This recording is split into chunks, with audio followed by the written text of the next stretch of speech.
The diagram shows a mirror system, an object is placed at a distance of 4a from the concave mirror. Object कहाँ पे रखा है बताइए? 4a के distance पे रखा हुआ ऑब्जेक्ट मिरर से। And a plane mirror is also placed at a distance 3a। Plane mirror कहाँ पे रखा हुआ है? 3a पे from the concave mirror which is facing towards the concave mirror. Let the incident rays first reflect from the concave mirror and then from the plane mirror and after 2 reflections finally image coincide with the object.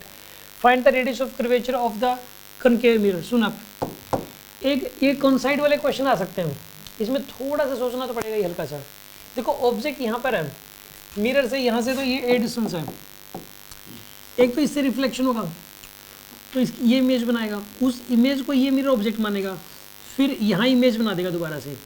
मतलब पहले इससे reflection, फिर इससे reflection के बाद जो image बनी वो यहीं बन गई। इमेज कौन सा? फाइनल इमेज जो दोनों से रिफ्लेक्शन के बाद जो इमेज बनी वो कोइंसाइड कर रही है।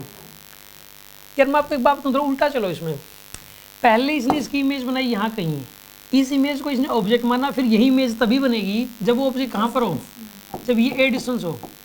मतलब इसके लिए जब ऑब्जेक्ट यहाँ होगा ना तभी ये इसकी इमेज यहाँ बनाएगा।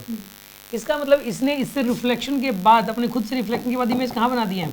2a के ऊपर। इमेज कहाँ बना दी? 2a के ऊपर बना दी। अब इसमें मिरर फॉर्मूला लगाओ आप, 1/u + 1/v = 1/f।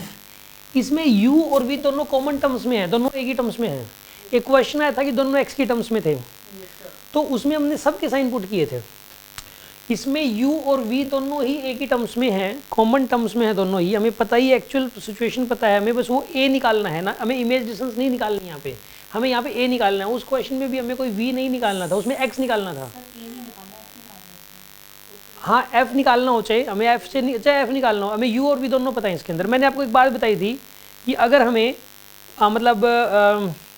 वैसे एक बात बताऊँ मैं आपको, ये रूल होता है, पहले पता नहीं क्या बोला था, u और v अगर दोनों पता हो तो आप दोनों की साइन पुट कर दिया करो। हमें u और v दोनों पता है तो सबकी साइन पुट करोगे आप, ठीक है ना?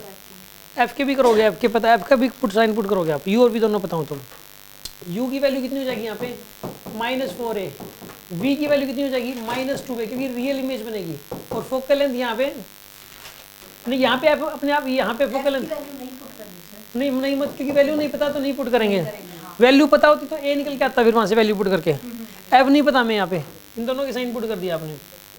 अब सुन लो, अपने आप आ जाएगा f तो 4a एलसीएम ले लिया, यहाँ पे आएगा -1 - 2 = 1/f। f की वैल्यू आएगी 4a/3, वो भी नेगेटिव का, नेगेटिव आना ही था, हमें पता था कि कौन क्या है इसलिए। तो इसका रेडियस ऑफ कर्वेचर इसका डबल आ जाएगा, 8a/3 आंसर है इसका, 8a/3। सी ऑप्शन करेक्ट है इसका। हाँ जी, कोई डाउट किसी के मन में भी?